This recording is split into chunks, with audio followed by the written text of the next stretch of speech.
Hello viewers, আসসালামু আলাইকুম। SB take বাংলায় সকলকে স্বাগতম। আজকে তোমাদের সাথে শেয়ার করব কিভাবে ঢাকা বোর্ডের অধীনে নতুন প্রতিষ্ঠান স্থাপনের আবেদন করতে হয়।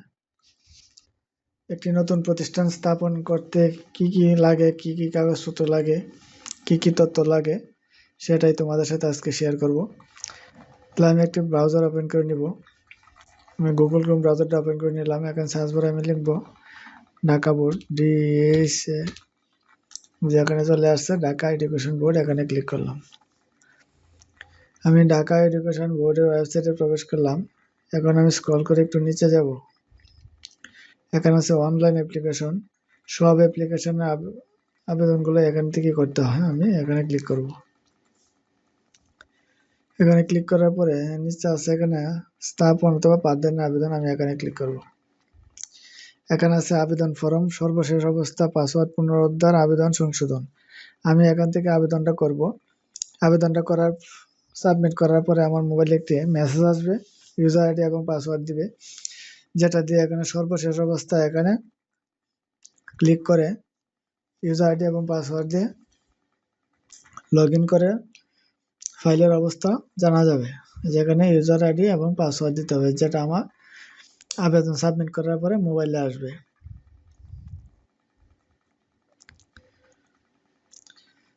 তারপরে আছে না পাসওয়ার্ড পুনরুদ্ধার। যদি পাসওয়ার্ড হারিয়ে যায় কারো, তাহলে এখানে ক্লিক করে পাসওয়ার্ড পুনরুদ্ধার করা যাবে। আবেদনটা যদি কোনো সংশোধন করতে হয়, তো এখানে ক্লিক করে সংশোধন করা যাবে। আমি আগে আবেদনটা করি। আবেদন ফরম এখানে ক্লিক করতে হবে। এখানে ক্লিক করার পরে এখানে আছে আবেদনের বিষয়, নতুন প্রতিষ্ঠান স্থাপনের আবেদন। আমি এখানে ক্লিক করব। এখানে ক্লিক করার পরে এখানে আছে আবেদনকারী মোবাইল নাম্বার। এখানে প্রতিষ্ঠান প্রধানের মোবাইল নাম্বার দিতে হবে। প্রতিষ্ঠানের নাম দিতে হবে একটা, যে নামে প্রতিষ্ঠানটা স্থাপন করা হবে। প্রতিষ্ঠানটি কি ব্যক্তি নামের প্রতিষ্ঠান? হা হলে হা, না হলে না। যদি ব্যক্তি মালিকানাধীন রাখতে চান তাহলে হা দিতে হবে। যদি ব্যক্তি মালিকানাধীন না হয় তাহলে না দিতে হবে। প্রতিষ্ঠানের ঠিকানা দিতে হবে, কোন জায়গায় প্রতিষ্ঠানটা স্থাপন করা হচ্ছে। তারপরে প্রতিষ্ঠানের ইমেল নাম্বার দিতে হবে। একটি ইমেল নাম্বার আগেই বানিয়ে নিতে হবে এবং ইমেল নাম্বারটা দিতে হবে। তারপর আছে প্রতিষ্ঠানটি কি ব্যক্তি নামের প্রতিষ্ঠান কিনা। তারপরে আমি একটু নিচে যাব। এখানে আছে প্রতিষ্ঠানের ধরন, বালক হলে বালক, বালিকা হলে বালিকা, সহশিক্ষা হলে সহশিক্ষা, মহিলা কলেজ হলে মহিলা কলেজ।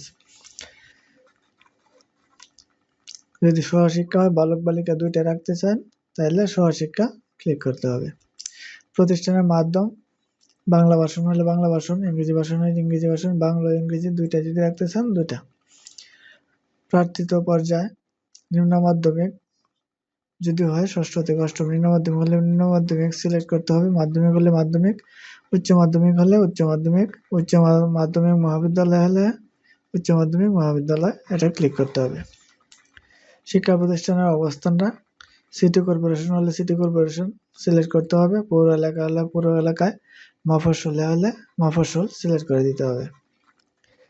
এখানে আছে বিদ্যমান প্রতিষ্ঠান সমূহের নিকটবর্তী দূরত্ব, আশেপাশে যে প্রতিষ্ঠানগুলো আছে কতটুকু দূরত্বে আছে এখানে দূরত্বটা লিখে দিতে হবে। তারপরে আছে জেলা উপজেলা পরিসংখ্যান কর্মকর্তা কর্তৃক প্রদত্ত প্রতিষ্ঠান এলাকার জনসংখ্যা কতগুলো আছে এখানে লিখে দিতে হবে। জমির পরিমাণ কতটুকু এখানে লিখে দিতে হবে। এখানে আছে কিছু সংযুক্তি। এখানে বিদ্যমান প্রতিষ্ঠান সমূহের নিকটবর্তী দূরত্ব যেটা আছে সেই দূরত্বের এখানে কাগজ দিতে হবে স্ক্যান করে। এখানে স্ক্যান করে কাগজটা দিতে হবে।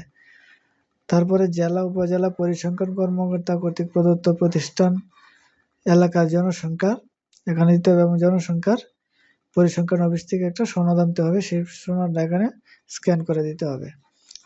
জমির পরিমাণ কতটুকু সেটা এখানে দিতে হবে এবং জমির কাগজ দিতে হবে এখানে। মূলত এতটুকুই কাজ, আর কোনো কাজ নেই। এগুলি ভালোভাবে যাচাই বাছাই করে সবগুলো ঠিকভাবে দিতে হবে এবং সাবমিট করতে হবে। সাবমিট করার পরে মোবাইলে একটি মেসেজ আসবে, ইউজার আইডি এবং পাসওয়ার্ড দিবে, যেটা দেওয়া পূর্বেই তোমাদেরকে দেখিয়েছি। ইউজার আইডি এবং পাসওয়ার্ড দিয়ে প্রবেশ করে ফাইলের বাকি অবস্থান জানা যাবে, কোথায় আছে, কি পর্যায়ে আছে। এবং এখান থেকে পেমেন্টে ক্লিক করে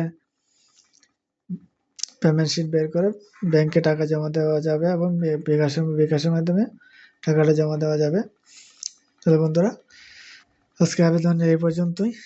আমার চ্যানেলে নতুন হয়ে থাকলে চ্যানেলটা সাবস্ক্রাইব করে রাখবে, যাতে পরবর্তী ভিডিও আপলোডের সাথে নোটিফিকেশন পেয়ে যাও। ওকে, থ্যাংক ইউ, ধন্যবাদ।